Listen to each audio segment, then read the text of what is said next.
अब जैसे ही सती ने अपने प्राण को त्याग दिया, भगवान शिव के चरणों में समर्पित किया, भगवान शिव के पदों को जन्म जन्म के लिए प्राप्त करूं, ये वरदान राम जी से मांगा सती ने।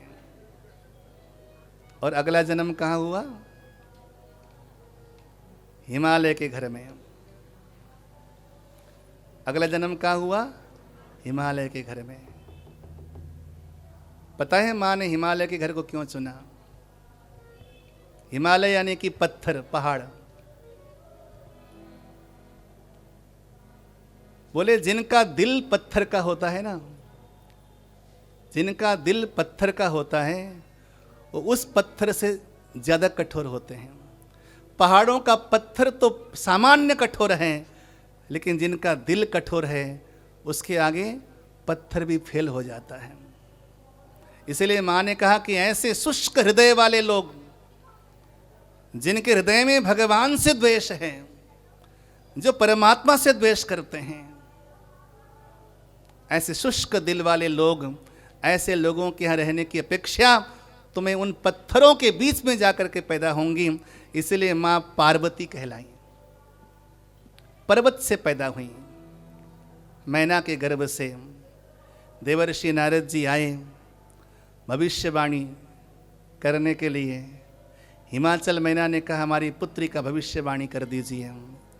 बोले कि आपकी बेटी सर्वलक्षण संपन्न है, दुनिया भर के गुणों को एकत्रित कर दिया जाए और उन गुणों को मंथन करके गुणों का भी गुण निकाल दिया जाए, सार का गुणों के सार का भी सारांश निकाल दिया जाए, वो सार तुम्हारी बेटी के गुण के लोमावली की एक कोने के बराबर है। इतनी गुण संपन्न है तुम्हारी पुत्री। लेकिन दुर्गुण तो नहीं है, लेकिन एक दो दुख हैं तुम्हारी बेटी के घर में, जीवन में। बोले क्या? अगुण अमान मातु पितु हीना, उदासीन सब संशय छीना, जोगी जटिल अकाम मन, नगन अमंगल वेश, अस स्वामी यही कह मिलहि, परिहस्त सिरेख। तुम्हारी बेटी सर्वलक्षण संपन्न है। तुम्हारी बेटी पार्वती का नाम लेकर इस दुनिया में पैदा होने वाली नारी पतिव्रता रूपी 80 यानी कि तलवारों में चलने की काबिल हो जाएंगी। तुम्हारी बेटी संसार के लिए अनुपम उदाहरण है। लेकिन हे हिमाचल मैना, दुख ये है कि इसका जो पति होगा वो माता पिता से रहित, गुण रहित, उदासी, हर प्रकार के संशयों से रहित, जोगी, जटिल, जिसके मन में कोई काम ही नहीं होगा, काम विकार नहीं होगा, ऐसे अमंगल वेश वाला, दिगंबरी, व्याली, कपाली इसका पति होगा। जब ये सुना माता पिता ने, तो माता पिता का दिल बहुत दुखने लगा। उपाय बताओ मनीश्वर। कहा कि जो जो अवगुण मैंने पार्वती के पति के देखे हैं, वो सारे के सारे अवगुण मैंने भगवान शंकर में भी देखे हैं। लेकिन वही अवगुण संसार के लोगों के पास हो तो वो अवगुण अवगुण हो जाते हैं हिमाचल मैना। लेकिन वही सारे अवगुण यदि भगवान शंकर में हैं तो अमंगल भी वहाँ पर मंगल हो जाएगा। तुम्हारी बेटी जाकर भगवान शिव को पाने के लिए तप करें, उसके जीवन का सारा अमंगल मंगल में बदल जाएगा। ये होता है भगवान के भजन का फल। हमारे जीवन में यदि कोई अमंगल लिखा है, यदि भगवान का भजन करते हैं, वो अमंगल भी हमारे लिए मंगल के रूप में परिणित हो जाएगा। मीरा को जहर पीना लिखा था, मीरा ने जहर पिया, लेकिन जहर पीना लिखा था, लेकिन उस जहर को सांवरे सरकार ने अमृत बना दिया। जहर पिया लेकिन अमृत हो गया। ये भगवान की भक्ति का फल होता है। होगा वही जो लिखा है। लेकिन कुछ इस तरीके से होगा कि आपके लिए मंगल हो जाएगा। होगा वही, कहानी वही घटित होगी, तरीका वही होगा, सब कुछ वही होगा, लेकिन जो आपके साथ होगा वो मंगल होगा। धीरे धीरे माँ पार्वती बड़ी हो गई।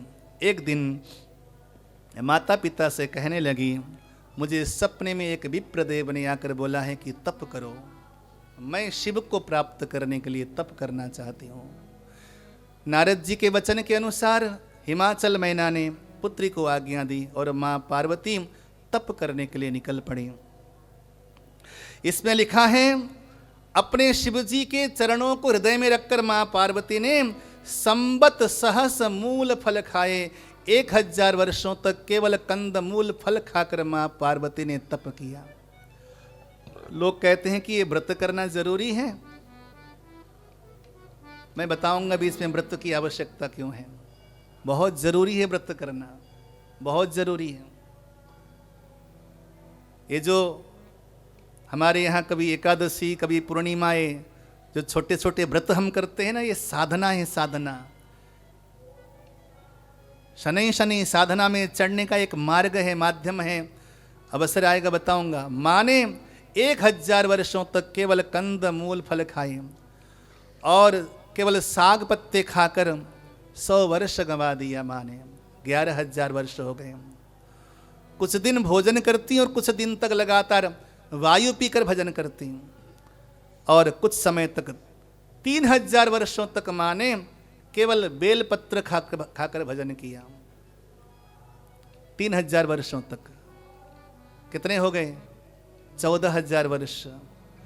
उसके बाद माँ ने बेलपत्र भी खाना छोड़ दिया। केवल और केवल वायु पीकर माँ भजन करने लगी। इस प्रकार 1000 वर्ष और निकाल दिया। कितने हो गए? 15000 वर्षों तक माँ ने भगवान को पाने के लिए तप किया। उसके बाद 1000 वर्ष और किया, तब जाकर भगवान शंकर अति प्रसन्न हो गए। शिव पुराण के आधार पर हमारे यहाँ जो 16 सोमवार का व्रत किया जाता है, ये 16 सोमवार और कुछ नहीं, माँ पार्वती ने 16000 वर्षों तक लगातार कठिन तप किया। तो तुम 16000 वर्ष तक तो तुम जी नहीं सकते, तो 16 वर्ष की बात हम भी नहीं करते हैं। तुम केवल 16 सोमवार तक लगातार भोले बाबा को व्रत करके उपासना करो, तुम्हारी कामनाएं पूर्ण हो जाएंगी। इसलिए 16 सोमवार की महिमा शास्त्रों ने बताई है। ऐसा तप तो किसी ने किया नहीं था। अंतिम में भगवान स्वयं आए भगवान भोले बाबा के पास। बाबा तुम शादी कर लो, विवाह कर लो। भोले बाबा ने कहा एक कर तो लिया था, रोना पड़ गया उसके चक्कर में, लेकिन माता पिता और गुरु यदि कोई आज्ञा दे तो उसको बिना विचारे कर लेना चाहिए। यदि आपकी आज्ञा है, अपने लिए नहीं, अपने लिए मैंने एक शादी कर ली थी, वो चली नहीं, लेकिन अब शादी करूंगा तो तुम्हारे लिए। पहली जो शादी करी थी अपने लिए करी थी, वो चली नहीं, अब शादी करूंगा तुम्हारे लिए। अर्थात पार्वती आएगी मेरे जीवन में तो उसका संग पाकर तुम्हारा भजन कर पाऊंगा। इसलिए जो जीवन संगिनी है ना, जीवन संगिनी अपने लिए नहीं है, ये धर्म के लिए है, ये परमात्मा के लिए है, परमात्मा के मार्ग के लिए अनुगामिनी बनती है, इसीलिए उसका नाम धर्म पत्नी है। बोलो जय श्री राम। जो पत्नी है वो हमारे भोग की वस्तु नहीं है। संसार तब से नरक की ओर जा रहा है लगातार, जब से ये समझ लिया है कि पत्नी केवल भोग की विषय है। वास्तव में पत्नी तो धर्म का विषय है, जिसके द्वारा हमारे धर्म का साधन होता है, धर्म सदता है। तुम शिव जी की पूजा करने बैठोगे, बेलपत्र तोड़ के आपके हाथों में देगी। हाँ, तुम शिव का अभिषेक करने बैठोगे तो श्रृंगी में जल डालेगी। तुम तीर्थ यात्रा करोगे तो तुम्हारे पीछे पीछे तुम्हारे भोजन पानी की चिंता करती हुई घूमेगी। तुम कोई व्रत करोगे, उपवास करोगे तो तुम्हारे लिए भोजन के फलाहार की व्यवस्था करेगी। हर पग पग में जो तुम्हारे लिए धर्म को साधने के लिए एक व्यवस्था बनाई भगवान ने। भोले बाबा ने कहा पहले अपने लिए शादी करी थी, लेकिन ये जो विवाह करूँगा नाथ वो तुम्हारे लिए करूँगा, अर्थात तुम्हारा भजन करने के लिए, मेरे लिए अनुगामिनी बनेगी, धर्म को साधने के लिए बनेगी, मेरी धर्म पत्नी होगी, अवश्य विवाह करूँगा। सप्त ऋषियों को भेजा गया, पार्वती की परीक्षा ली गई। माँ पार्वती ने सप्त ऋषियों से एक ही बात कही, हे ऋषियों, मैं कई 100 जन्म लूंगी, लेकिन यदि भगवान भोले बाबा मुझे प्राप्त नहीं हुए, हर जन्म में मरूंगी और भोले बाबा को ही पाने के लिए पुनः पुनः जन्म लूंगी। वर्ण करूंगी तो केवल भोले बाबा को, शिव को छोड़ के संसार में किसी का वर्ण मैं नहीं करूंगी। आज माँ पार्वती परीक्षा में पास हो गई। इधर जब भगवान शंकर भी अति प्रसन्न, पार्वती की महिमा को सुनकर भोले बाबा को समाधि आ गई। तारकासुर नाम का दानव है जिसको वरदान है कि शिवजी के घर में जो ज्येष्ठ पुत्र जन्म लेगा उसी के द्वारा तारकासुर का वध होगा। देवता त्राही त्राही कर रहे हैं। भोले बाबा पार्वती की महिमा का गुणगान सुनकर समाधि में चले गए। जो शादी करने के लिए निकलते हैं तो जीवन साथी के गुणों का श्रवण करना चाहिए। गुण किस प्रकार से गुणों का श्रवण होना चाहिए। लोग आजकल विवाह करने के लिए निकलते हैं, हमारे गुरुजी कहा करते हैं तराजू और इंची टेप लेके निकलते हैं।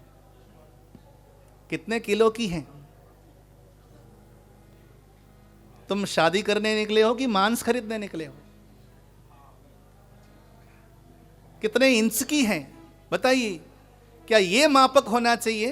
क्या ये पैमाना है शादी का? बोलो। तुम धर्म पत्नी लेने जा रहे हो, तुमने संस्कार नहीं देखे, खानदान नहीं देखा, गोत्र नहीं देखा, कुल परंपरा को नहीं देखा, तुम इंची टेप लेके गए हो। कालापन और गोरापन देखकर, गोरी चमड़ी देखकर, ये पैमाना हो गया शादी का। पहले के जमाने में माता पिता ने कह दिया तेरी शादी होनी तय है। लड़की ना लड़के ने देखा, न लड़का लड़की ने देखी। विवाह मंडप में दोनों बैठ गए। पहली बार पंडित जी कहते, पुरोहित जी कहते हैं बेटा घूंघट उघाड़, परस्परम समंजे था, एक दूसरे को देखो। विवाह मंडप में जाकर तब देखा जाता था। अरे भाई, तुम्हें अपने माँ बाप पर भरोसा नहीं रहा, अपने कुटुंब खानदान पर भरोसा नहीं रहा, और तुम सुखमय जीवन जीना चाहते हो। क्या तुम्हारे माँ बाप तुमसे अच्छा वर या वधू नहीं चुन सकते? बताओ। तुम्हें अपने बाप पर भरोसा नहीं है, तुम अपने माँ पर भरोसा नहीं है, अपने घर के बुजुर्गों को भरोसा नहीं है। तुम केवल गोरी चमड़ी और इंची टेप लेके गए और तराजू लेकर गए और तौल के लेके आए। क्या उसके द्वारा तुम सुख की कामना करोगे?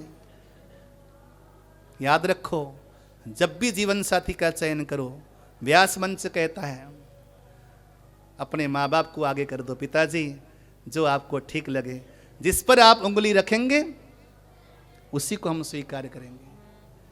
भैया, तुम प्यार की बात करते हो ना, ये कुत्ता भी लेकर आते हो ना बाजार से, उस कुत्ते से प्यार हो जाता है तुमको? नहीं होता? बोलो।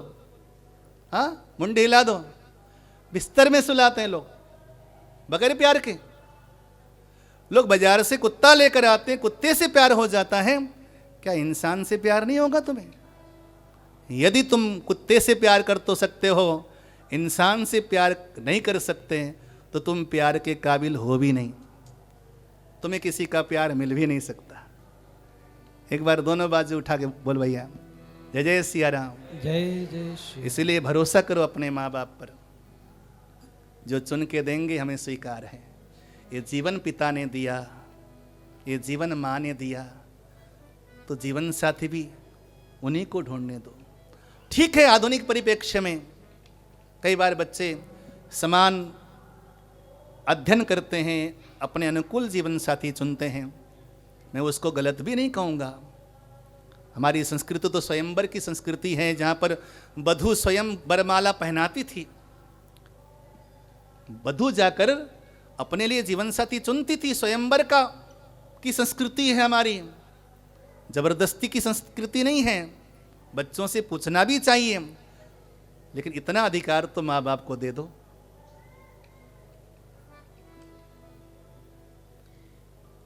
आहा, समाधिस्थ हो गए भोले बाबा। कामदेव को भेजा गया। कामदेव जगाने के लिए काम बाण चलाना चाहता है। छुपा हुआ है आम्र पल्लव के बीच में। जैसे ही तीर संधान करी कामदेव ने, भोले बाबा की जो ज्ञानमय चक्षु है वो खुल गया, और ज्ञानमय चक्षु के द्वारा भोले बाबा ने कामदेव को जला करके राख कर दिया। उसकी पत्नी आई, आकर अनुनय विनय किया, उसको वरदान दिया कि यदुवंश में कृष्ण अवतार होगा तो वहां पर तुम्हें तुम्हारा पति मिल जाएगा। कामदेव ही प्रद्युम्न बनकर अवतार लेते हैं द्वापर युग में। इधर विवाह की तैयारियां हो गई, और आज भोले बाबा का विवाह का दिन है। हम कुछ ही मिनटों में भगवान के मंगलमय विवाह का उत्सव मनाते हैं कुछ भजनों के माध्यम से। भोले बाबा के विवाह की तिथि निश्चित हो गई, वैशाख शुक्ल पक्ष पंचमी। शिवरात्रि भोले बाबा की विवाह की तिथि नहीं है। अक्षय तृतीया के 2 दिन के बाद शुक्ल पक्ष पंचमी को भगवान का विवाह हुआ। कहाँ हुआ? त्रियोगी नारायण में, यानी कि उत्तराखंड में आज भी भोले बाबा का विवाह का मंडप है। कर्णप्रयाग से आगे त्रियोगी नारायण है, वहाँ आज भी विवाह मंडप है। जो वर वधू लंबे समय तक विवाह नहीं कर सकते, नहीं कर पा रहे हैं, किसी कारणवश शादी नहीं हो रही, वहाँ जाकर पूजा अर्चन दर्शन करने से शीघ्र विवाह हो जाता है, ऐसी मान्यता है। त्रियोगी नारायण में विवाह मंडप सजकर तैयार हो गया। इधर भोले बाबा सजने लगे कि शिव ही शंभु गण करहि श्रृंगार, शिव ही शंभु गण करहि श्रृंगार, जटा मुकुट अहि मोरु संवारा, जटा मुकुट अहि मोरु कुंडल कंकन पहिरे व्याला, कुंडल कंकन पहिरे व्याला, तन विभूति पट के हरि छाला, तन विभूति पट के हरि छाला, शशि ललाट सुंदर सिर गंगा, शशि ललाट सुंदर सिर गंगा, नयन तीनि उपवीति भुजंगा, नयन नीति उपवीति भुजंगा, गरल कंठ उर नर सिर माला, गरल कंठ उर नर सिर माला, अशिव वेश शिव धाम कृपाला, अशिव वेश शिव धाम कृपाला, शिव ही शंभु गण करहि श्रृंगार, शिव ही शंभु गण करहि श्रृंगार, जटा मुकुट अहि मोरु संवारा, जटा मुकुट अहि मोरु संवारा। भोले बाबा का श्रृंगार हो गया। शिव ही शंभु गण करहि श्रृंगार, भोले बाबा के गण श्रृंगार करने लगे। कितने सुंदर श्रृंगार कर रहे हैं। जटाओं का मुकुट बांध दिया गया, जटा मुकुट अहि मोरु संवारा, और ऊपर एक सुंदर सा नाग लपेट दिया गया। कुंडल कंकन कहिर पहिरे व्याला, बाबा के कानों के कुंडल भी सर्पों के, कंगन हाथों के सर्पों के, गले में माला सर्पों का, जनेऊ सर्पों का, पैर में कड़ा सर्पों का, कन खजरों का, नख से लेकर सिख तक सर्प ही सर्प से सजाया गया बाबा को, और संपूर्ण शरीर में भस्म रमा दिया गया। अभी अभी ताजा ताजा शव जला हुआ था स्मशान घाट में। एक गण गया, जाकर गरम गरम राख छान करके ले आया, और बाबा के ऊपर हर हर हर हर हर हर भस्म का अभिषेक कर दिया। बाबा ने पूछा कैसा लग रहा हूं? एक गण जिसने बहुत सारा काजल लगाया था अपने आंखों में, काजल निकाला और बाबा के गाल में चिपका दिया, किसी की नजर न लगे मेरे बाबा को। और अब तो जैसे ही भोले बाबा सज गए तो आपको मालूम है सवारी क्या हुई? नंदी बाबा। नंदी बाबा आ गए और नंदी बाबा पर भोले बाबा बैठे। अब वहाँ पर ना देवता भी बाराती बन के आए हैं, तो देवताओं को थोड़ा सा अभिमान है कि हम सुंदर है, अच्छे वस्त्र पहन के आए हैं, अच्छे वाहन पे आए हैं। तो भगवान भोले बाबा के गणों ने कहा कि जो हमारी टोली कमज़ोर पड़ रही है, कुछ ऐसा करो कि थोड़ी बरकत हो जाए इसमें। तो वहाँ पर भृंगी थे, भृंगी से कहा मेरी श्रृंगी लेके आ। तो भृंगी श्रृंगी लेके आया और ऐसी श्रृंगी बजाई बाबा ने, दुनिया के सारे भूत प्रेत पिशाच वहीं इकट्ठे हो गए कैलाश में। सारा कैलाश भर गया, वहां धूल धूसरित होने लगे। किसी का सर ही नहीं, किसी के पास दो दो सर हैं, किसी के पैर नहीं, किसी के हाथ नहीं, किसी का धड़ धड़ चल रहा है, कोई कूद रहा है, कोई उड़ रहा है, कोई लुढ़क रहा है। बड़ी विचित्र बाराती तैयार हो गई महाराज, पूरा कैलाश भर गया। अब तो चलने की तैयारी हो गई। तो दुनिया का पहला और आखिरी दुल्हा जब सवारी पे बैठा तो उसका मुंह आगे की ओर नहीं था, वो पीछे की ओर था। ऐसे चल रहे थे भोले बाबा। पता है क्यों? बाबा के गणों ने कहा बाबा तुम इतने सुंदर लग रहे हो, इतने सुंदर लग रहे हो, किसी की नज़र न लगे, हम तो अपलग आपको निहारना चाहते हैं। ऐसी बात है, चलो निहारो। अब बाबा पीछे की ओर मुंह करके, नंदी आगे आगे जा रहे हैं, अब बाबा पीछे की ओर। लेकिन संत बड़ी सुंदर बात कहते हैं, ऐसा तो होना नहीं चाहिए, दूल्हे का मुख तो आगे की ओर ही होना चाहिए। लेकिन पता है क्यों बाबा ने मुंह पीछे किया? क्योंकि उसी बारातियों में मेरे प्रभु नारायण भी बाराती बनकर आए हैं। भोले बाबा ने कहा मेरे प्रभु मेरे पीछे हों और मैं आगे आगे चलूं। भगवान को पीठ करके शादी मंगलमय नहीं हो सकती, भगवान को सन्मुख करके ही शादी मंगलमय हो सकती है। बाबा शादी के लिए जा रहे हैं तो भगवान की ओर अपना मुंह करके जा रहे हैं, यानी कि भगवान को सन्मुख रख के जा रहे हैं। चल पड़ी महाराज बारात। अरे महाराज वो बारात कैसी थी, गोस्वामी जी ने बड़ा सुंदर बखान किया है। तन खीन को अति पीन, पावन को अपावन गति धरे, भूषण कराल कपाल कर सब सद्य शोणित, खर स्वान सुअर श्रीकाल मुख गण वेश अगणित को गण, बहु जिनस प्रेत पिशाच जोग, जमात बरनत नहीं बने, जमात बरनत नहीं बने, जमात बरनत नहीं बने। तन पीन कौवती, तन खीन कौवती पीन, अपावन को अपावन गति धरे। विचित्र विचित्र स्वरूप लेकर चला बारात का हुजूम। अच्छा सुनो, देवता बड़े चालाक। देवताओं ने कहा अपनी राशि इन लोगों से मिल नहीं रही, ऐसा करो यहां से खिसको।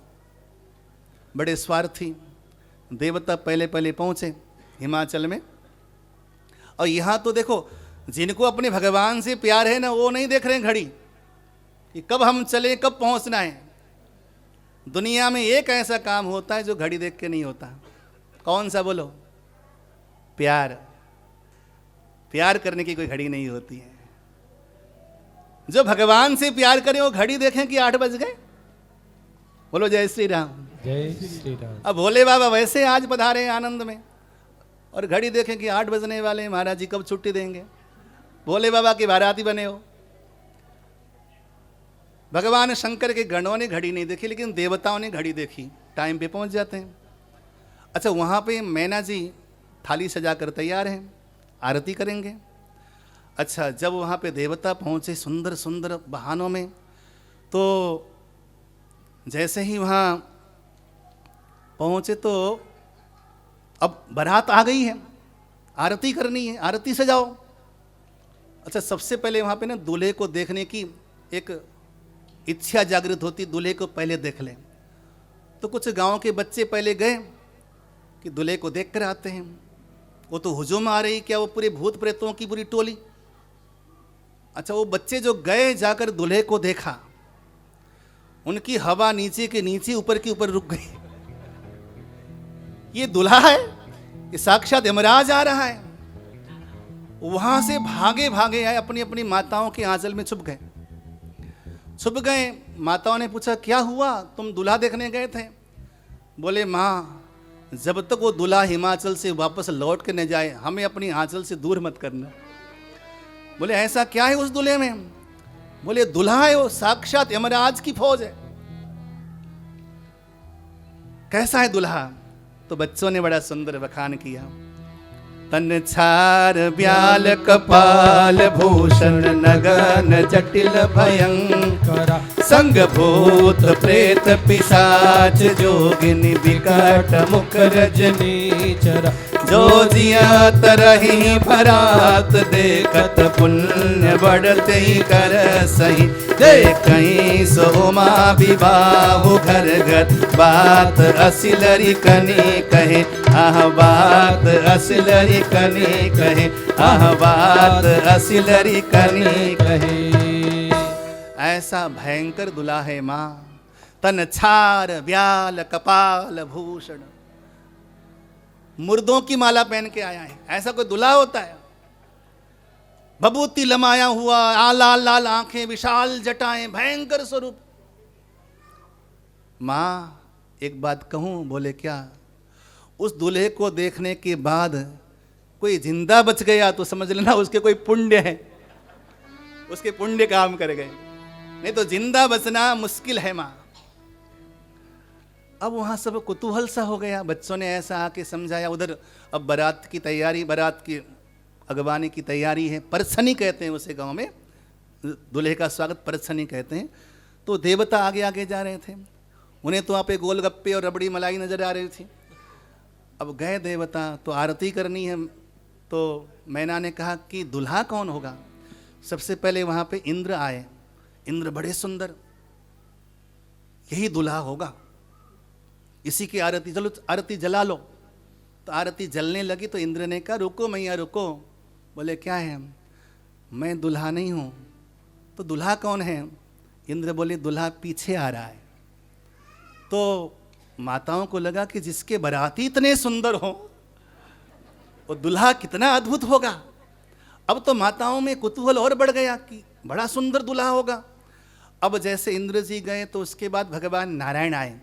अब तो माताओं को पक्का विश्वास हो गया यही दूल्हे राजा हैं। चलो आरती जला लो। आरती जलाई डाली उन्होंने, आरती करनी है। जैसे भगवान नारायण आ गए तो आरती करने की तैयारी हो गई। तो भगवान ने कहा ठहरो ठहरो।